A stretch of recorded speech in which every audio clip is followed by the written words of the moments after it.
اور بڑا ان کا ایک اپنا کردار ہے جی، اور ہم بڑی ان کے اس کردار کی قدر کرتے ہیں.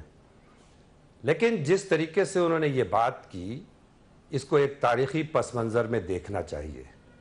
92 کا فوجی آپریشن کوئی ایم کیو ایم کے خلاف نہیں تھا, الطاف حسین کے خلاف نہیں تھا, بلکہ یہ 72 مچھلیوں کے نام پر ایک پوری کمیونٹی کے خلاف کیا گیا. یہ ایک اردو بولنے والی مہاجر آبادی کے خلاف اس کو موڑا گیا, اور اس میں دیکھیں اس کو بہت سنجیدگی سے, میری ذرا مجھے 2 منٹ دیجیے گا میں بالکل انٹرفیئر اس کو نہیں کر رہا. سمجھنے کے لیے اور مجھے بات کرنے کے لیے, لیکن briefly کیجیے گا. میں اس فوجی آپریشن کے اندر میں خود فوجی آپریشن کے اندر میں بھی اس کا وکٹم رہا ہوں. میری پوری فیملی وکٹم رہی ہے. میرے دوست یار, میرے پورے خاندان کے لوگ, فیملی کے لوگ تک وکٹم رہے ہیں. جی, 92 کے آپریشن میں جہاں پولیس والے نشانہ بنے, ہمیں ان کا بھی دکھ ہے, لیکن میرا سوال یہ ہے وہ جو ہزاروں نوجوان جن کو ماورائے عدالت قتل کیا گیا, جن کو گھروں سے اٹھا کر اور بیچ چوک میں مارا گیا, اس کا کون ذمہ دار تھا؟ 92 کے فوجی آپریشن کے بعد حکومتیں برطرف ہوئیں. سپریم کورٹ نے اپنے فیصلے میں لکھا کہ ایکسٹرا جوڈیشل کلنگ ہوئی ہے. کسی کو بھی کسی پہ گناہ ہے, کسی پہ اگر جرم ہے تو کس قانون کے تحت یہ حق دیا جا سکتا ہے کہ اس کو اٹھا کر, یعنی اس کا ذمہ دار وہ افسران تھے انیس صاحب کے جن کو بعد میں قتل کیا گیا. وہ تو اپنے اگر وہ تھے بھی صحیح تو وہ تو اپنے آرڈرز فالو کر رہے تھے. مکمل کر لینے دیجیے, میں بات مکمل کرنے لیں دیجیے. مجھے بات کو اگر آپ ٹویسٹ کروائیں گے تو وہ بات غلط ہو جائے گی. مجھے بات کو مکمل کر لینے دیجیے. 92 کے آپریشن کے بعد میاں نواز شریف صاحب نے 96 میں الطاف حسین سے معافی مانگی کہ یہ غلط آپریشن ہوا. میاں نواز شریف صاحب نے کمپنسیشن دیا ان ورثہ کو, ان لوگوں کو جو ایکسٹرا جوڈیشل کلنگ کیے, مارے گئے تھے. تو بات آئی جی صاحب اگر کر رہے ہیں تو اس کے اوپر ایک ہائیلی کمیشن بننا چاہیے. اسی نقطے پہ میں آنا چاہ رہا تھا انیس صاحب, مجھے چونکہ میرے پاس وقت کم ہے اور میں چاہوں گا ہم اگلے سیگمنٹس میں مزید تفصیل سے بات کریں گے. آپ نے اپنی اوپننگ سٹیٹمنٹ دے دی. صدیق الفاروق صاحب, معافی بھی مانگی گئی, یہ آپریشن بھی غلط تھا, اور اگلی بات جس کو ایڈوکیٹ صاحب, میں چاہوں گا جب دوبارہ جاؤں تو یہ سوال ان سے کروں گا کہ کسی بھی طرح سے کسی کو حق پہنچتا ہے کہ وہ ان افسران کو نشانہ بنایا جائے جس آپریشن میں شامل تھے. بسم اللہ الرحمن الرحیم. یہ معاملہ ایم کیو ایم کی تخلیق جس تعصب کی بنیاد پر, مہاجریت کی بنیاد پر, حالانکہ یہاں کے لوگوں نے جو انصار تھے انہوں نے تو بازو کھولے اور ان کو اپنے ساتھ ان کے حقوق سلب نہیں ہو رہے. میں عرض کر رہا ہوں, کیا ایم کیو ایم ایک ریاکشن کا نام نہیں تھا؟ میں یہ عرض کروں گا کہ جتنی بیوروکریسی آئی وہ اردو سپیکنگ اور مہاجرین میں سے تھی. فوج میں مہاجر آئے, یہ تو پھر بعد میں کوئی ایسی صورت پیدا کی گئی جہاں تعصب اور پھر ایک ریاکشن یا جو بھی تھا اس میں یہ ایک ایم کیو ایم بنی. پھر ایم کیو ایم والوں نے کیا کیا کہ اس کے جواب میں پنجابی پختون اتحاد بنا. گنتی گنوائی جاتی تھی, لوگ وہاں سے بھاگتے تھے, پنجاب میں آئے. پھر اس کے بعد کچا کلا آپریشن ہوا, پکا کلا آپریشن ہوا, کراچی میں ایک آپریشن ہوا نصیر اللہ بابر صاحب کے زمانے میں وغیرہ. پھر آپ نے وہ دن بھی دیکھا کہ ادھر چیف جسٹس جانا چاہ رہے تھے اور ادھر لاشیں گر رہی تھیں, اور یہاں سے پرویز مشرف صاحب پارلیمنٹ کے سامنے جلسے سے خطاب کرتے ہوئے کہہ رہے تھے کہ یہ طاقت کا مظاہرہ ہے. لیکن مسئلہ یہ ہے صدیق الفاروق صاحب, تب آپ کی سوچ ایسی نہیں تھی, پہلے میاں صاحب کی سوچ ایسے کیوں نہیں؟ ہماری سوچ ایک توقف کیجیے گا. تو پروڈیوسر صاحب ذرا چلائیے گا, بڑی پرانی ویڈیو ہے میاں نواز شریف صاحب کی, وہ چلائیے گا, اور تھوڑا جو بعد میں ایک فرق آیا اچانک سے میں ناظرین کو دکھانا چاہوں گا, ذرا سنیے جی. میں خود کراچی گیا تھا اور میں نے دیکھا پیپلز پارٹی کے گنڈوں اور لٹیروں کی بربریت, اور جس طرح سے انہوں نے چھوٹے چھوٹے بچوں کو, جس طرح سے انہوں نے بوڑھوں کو, بیٹیوں کو انہوں نے خون ان کا کیا ہے, اس نے انتقام کا نشانہ بنایا ہے. وہاں چھوٹے چھوٹے بچوں کے جسموں کے اوپر ان کے میں نے کمروں کو دیکھا, وہاں پہ